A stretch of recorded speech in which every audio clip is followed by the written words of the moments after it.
Last night at the horror show, Extreme Rules, I witnessed one of the worst things ever in professional wrestling. And I'm not even joking when I say that.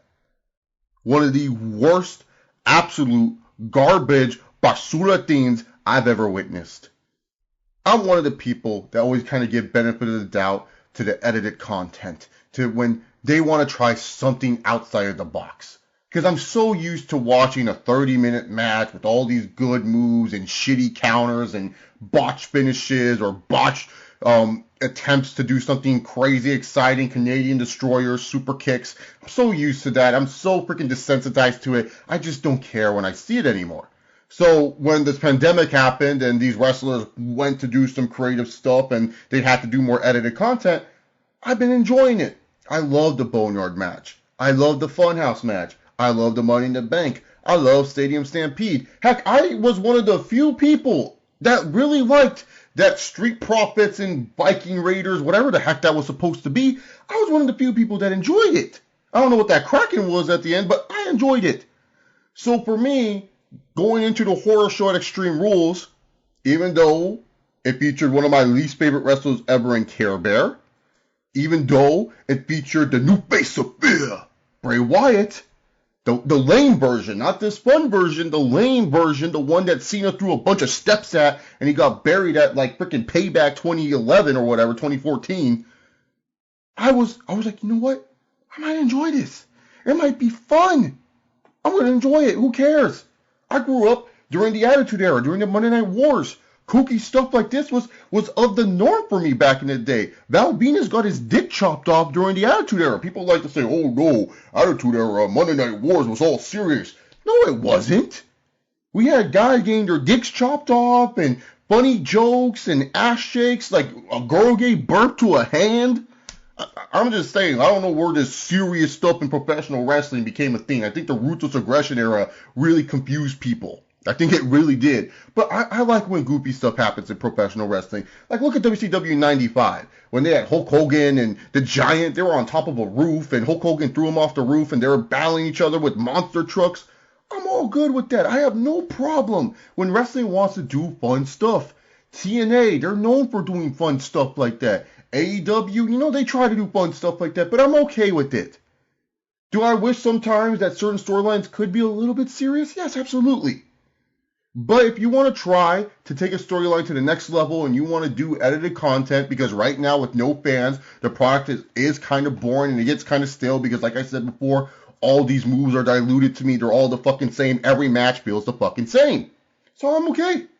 Let's do this. Let's do the hashtag swamp fight. Let's see what these idiots are going to do. And boy, I don't know what Bray Wyatt's doing. I don't know if Vince loves Bray Wyatt because Bray Wyatt is not paying his child support to his ex-wife.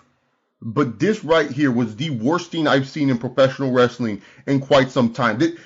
I thought nothing would ever top Rosie O'Donnell versus Donald Trump. Do you guys remember that happened on a Raw? That was the first time I've ever seen Vince embarrassed in my life. Like on TV, Vince was like literally showing embarrassment because he could not believe that he produced that content live on TV. That was the first time I've ever heard fans in the arena chanting TNA, TNA. They were chanting that shit so hard. Vince even heard it. He knew that he messed up with that segment. I never thought anything would be worse than the Good Morning America people. Remember when they went to Santino's Plaza or Cafe or whatever it was, and they had a tea party and they were dancing with Adam Rose? I thought nothing could top that. But this right here topped it. Because Rosie O'Donnell and Donald Trump, that little goofy shit, that was all goofy shit. Same with the tea party. This was featuring your quote-unquote, he's not my Universal Champion, but your quote-unquote Universal Champion Care Bear. And the number one contender, Bray Wyatt, and was supposed to be a serious feud, and you just killed it. Nothing about this was scary. I wasn't sitting there, like, I was hoping for some jump scares. It's called the horror show, WWE. At least live up to the horror show. At least live up to the name of the horror show. Seth Rollins puking off a fake eyeball that Rey Mysterio is holding in his hand is not good enough for me.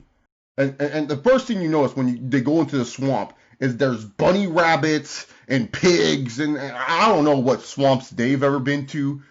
I've never seen a bunny rabbit in a swamp in my life. I don't know, maybe there is bunny rabbits in the swamp.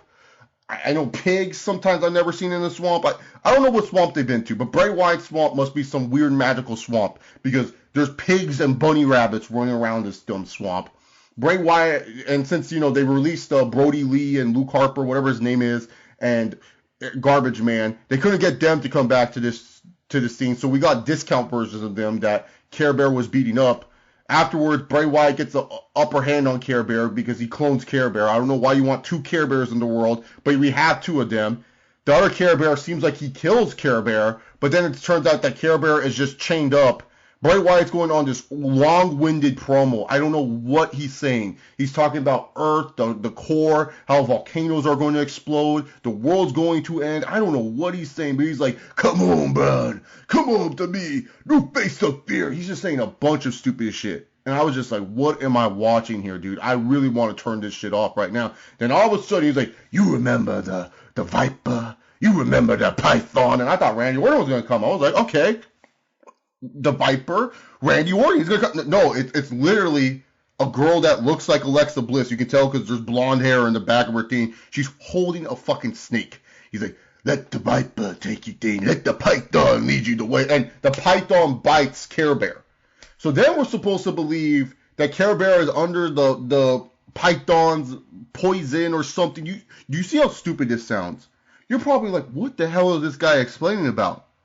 Normally, I don't care if people know what I'm watching with professional wrestling. I don't care. This is one of the moments where I'm like, I hope no one comes in. I hope no one sees what I'm watching or hears the TV and wonders what I'm interested in. So I was just like, I don't want to watch this. And guess what I did? After I saw Care Bear beat up the discount Luke Harper and Garbage Man, I turned it off. I said, I'm good.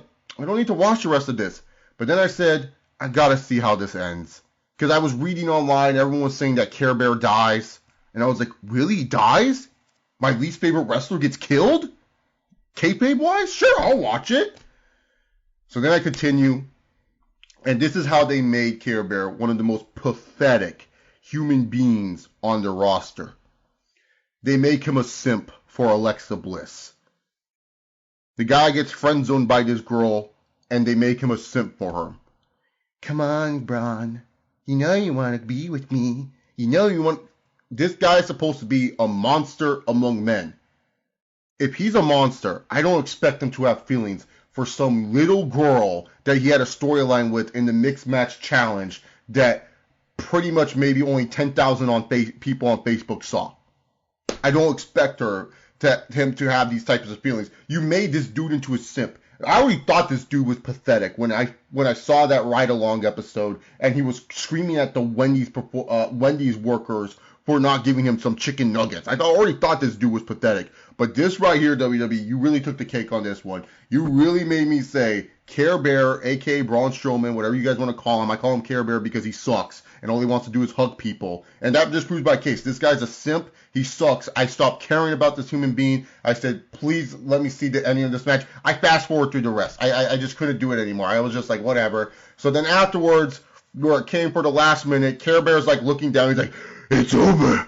And then all of a sudden, the only, I guess, jump scare you could say, Bray Wyatt's hand does the mandible claw, brings him into the ocean, and then the Fiend comes out. He's like, let me in.